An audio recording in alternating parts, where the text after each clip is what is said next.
Hello दोस्तों। तो जैसा कि आप देख रहे हैं यूएस के प्रेसिडेंट डोनाल्ड ट्रंप लगातार अपने स्टेटमेंट्स को चेंज करते जा रहे हैं। कभी वो टैरिफ को लगाते हैं, कभी टैरिफ को हटा लेते हैं। पिछले एक महीने के अंदर बहुत बार टैरिफ देशों के ऊपर लग चुके हैं और वहां से हट भी चुके हैं, फिर उसमें पॉज भी आ जाता है। तो कहीं ना कहीं एक ऐसा लगता है कि डोनाल्ड ट्रंप कहीं ना कहीं अंदर से तिलमिलाए हुए हैं। उनको समझ में नहीं आ रहा कि बेसिकली वो करना क्या चाहते हैं।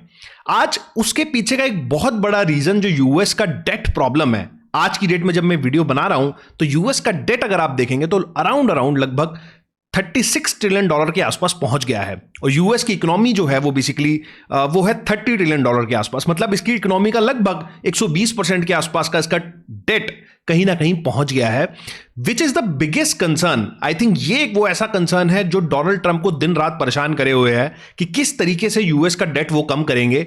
हर 3 महीने के अंदर यूएस लगभग 1 ट्रिलियन डॉलर का नया डेट अपने इकोनॉमी में ऐड कर ले रहा है और हर बार उसकी डेट सीलिंग जो है वो वहां पर बढ़ानी पड़ रही है, जिसकी वजह से कंट्री में बहुत ज्यादा कहीं ना कहीं एक प्रॉब्लम है। और इसकी वजह से ये इसके इफेक्ट आप देख रहे हैं कहीं ना कहीं उसके अंदर टैरिफ वाला इंपैक्ट है। उसके अलावा जो आप बॉन्ड डील्स वहां पर देख रहे हैं, उसके अलावा भी काफी सारी बिजनेसेस को लेकर जो अनिश्चितताएं बनी हुई हैं, उसका मेन रीजन कहीं ना कहीं यूएस का डेट प्रॉब्लम है। आज इस वीडियो में इसी प्रॉब्लम के बारे में थोड़ी सी डिटेल में चर्चा करेंगे कि बेसिकली यूएस का इस डेट प्रॉब्लम की वजह से वहां के स्टॉक मार्केट्स, वहां की इकोनॉमी और उसकी वजह से, क्योंकि सबसे बड़ा कहीं ना कहीं मार्केट है वहां की अगर बात करें तो उसकी वजह से इंडियन स्टॉक मार्केट पे, हमारी स्टॉक मार्केट पे किस तरीके का इंपैक्ट रह सकता है, ये सारी चीजें इस वीडियो में डिस्कस करेंगे। तो चलिए दोस्तों वीडियो को स्टार्ट करता हूं।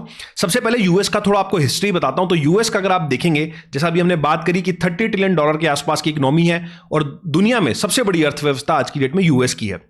और अगर आप थोड़ा सा देखेंगे यूएस की जो इकोनॉमी है वो बेसिकली एक कंजम्पशन बेस्ड इकोनॉमी है। मतलब वहां का जो कंज्यूमर है वो कहीं ना कहीं पैसा खर्च करता है और जो वहां की जो कंपनीज हैं वो कहीं ना कहीं जो अपना माल बनाती हैं, चाहे वो आप देखेंगे एप्पल को या बाकी जो वहां की ईवी कंपनीज है या किसी भी तरीके की वहां पे जो मैन्युफैक्चरिंग है वो सारी की सारी इन लोगों ने शिफ्ट करी है चाइना में। और अगर आप पिछले 20-30 साल का सिनेरियो देखेंगे तो चाइना एक टाइम पे जहां पर कुछ भी नहीं था, आज की डेट में वो भी कहीं ना कहीं 20 ट्रिलियन डॉलर की इकोनॉमी बना हुआ है। अब ये दो बड़ी अर्थव्यवस्थाएं जो एक 30 ट्रिलियन डॉलर की इकोनॉमी हो गई है और एक 20 ट्रिलियन डॉलर की इकोनॉमी है, और दोनों का अगर आप सेग्रीगेशन करेंगे तो एक बेसिकली यहां पर कंज्यूमर बेस्ड इकोनॉमी है और दूसरी जो है चाइना वो है मैन्युफैक्चरिंग बेस्ड इकोनॉमी। मतलब पूरी दुनिया की जो फैक्ट्री है वो कहीं ना कहीं चाइना में है और कहीं ना कहीं चाइना जितना सस्ता माल बना देता है उसको कोई और देश अभी मैच नहीं कर पाता और कहीं ना कहीं ये उसका एक बहुत बड़ा एडवांटेज बन जाता है।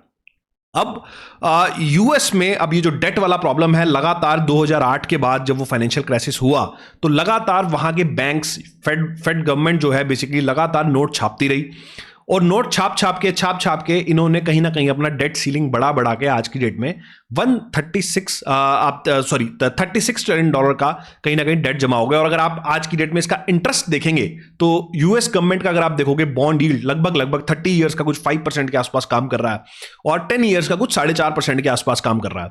तो इसके ऊपर जो यूएस को डेट सर्विस करना है, मतलब ये डेट जो लिया है यूएस गवर्नमेंट ने, इसका जब इंटरेस्ट पेमेंट आती है अब इसके अंदर तो वो भी एक बहुत बड़ा कहीं ना कहीं पार्ट बन जाता है, क्योंकि यूएस की बॉन्ड यील्ड ऊपर है। अगर बॉन्ड यील्ड नीचे आ जाए तो कहीं ना कहीं वो डेट वाला पोर्शन का जो इंटरेस्ट है वो भी कम हो जाएगा। तो ये दोनों चीजें आपस में अब जुड़ के यूएस का एक बड़ा प्रॉब्लम बन गया है। अब यूएस को अगर इसको कम करना है तो ये जो टैरिफ वाला एक जो वॉर चल रहा है ये एक्चुअल में ये इसी का ही एक नतीजा है। किस तरीके से आप अपना रेवेन्यू बढ़ाएंगे, किस तरीके से गवर्नमेंट अपना रेवेन्यू बढ़ाएगी, इसी के सोर्सेस के लिए जो ट्रंप है वो कहीं ना कहीं दिन रात परेशान है। वो इन टैरिफ्स के मीडियम से कहीं ना कहीं देशों को कहीं ना कहीं प्रेस करना चाहते हैं, जिसमें एक सबसे बड़ा जो उनका जो प्रॉब्लम वाला जो कंट्री है वो है चाइना। बिकॉज सारा जो मैन्युफैक्चरिंग है यूएस का वो कहीं ना कहीं चाइना के अंदर है। और अभी जैसे उन्होंने पीछे बोला भी, अगर आप एप्पल को बोला कि अगर आप एप्पल का कोई भी फोन अगर आप चाइना में बनाते हैं तो मैं आपके ऊपर 25% टैरिफ लगाऊंगा। अल्टीमेटली वो कंज्यूमर को ही पे करना पड़ेगा। एप्पल भी अपनी कॉस्ट बढ़ा के आगे उसको पास ऑन नहीं करेगा, जिसकी वजह से वहां पे प्राइसेस बढ़ेंगे, उसकी वजह से इन्फ्लेशन बढ़ेगा। अब यूएस इस जो डेट ट्रैप में फंस गया है, इसकी वजह से आपको ये छिलमिलाहट जो आपको डोनाल्ड ट्रंप की दिख रही है वो उसी का नतीजा है। और बॉन्ड यील्ड्स जो है बेसिकली अगर वो नीचे नहीं आई तो इस वजह से यूएस में प्रॉब्लम और ज्यादा बढ़ सकती है।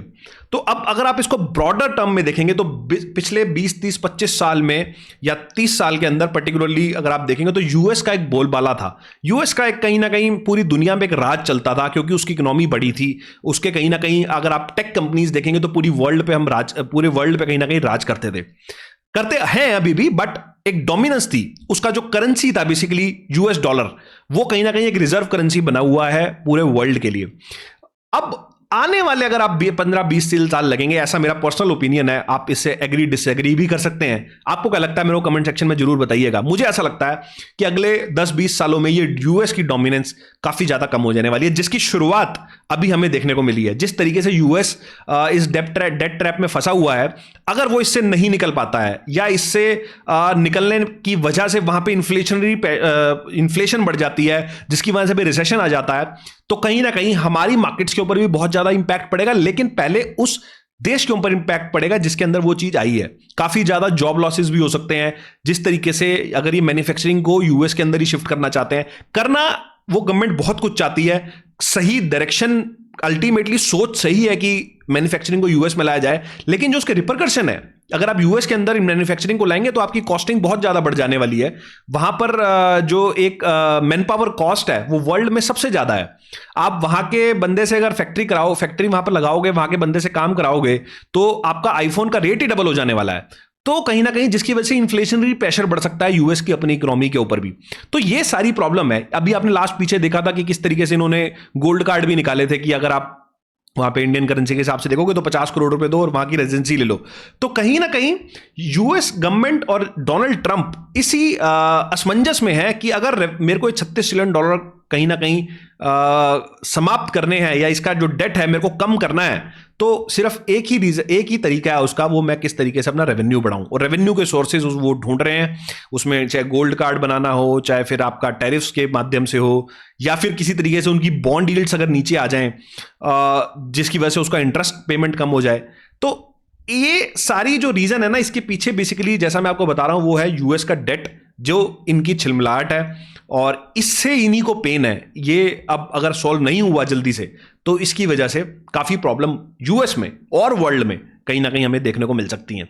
तो आप इस पे जरूर अपनी पैनी नजर मारने दें। और आपका क्या नजरिया है? आप क्या सोचते हो, क्या ये यूएस का जो डेट है वो सही डायरेक्शन में जा रहा है या फिर अब वो इसको कम कर लेंगे? ये आप मेरे को कमेंट सेक्शन के अंदर जरूर बताइएगा।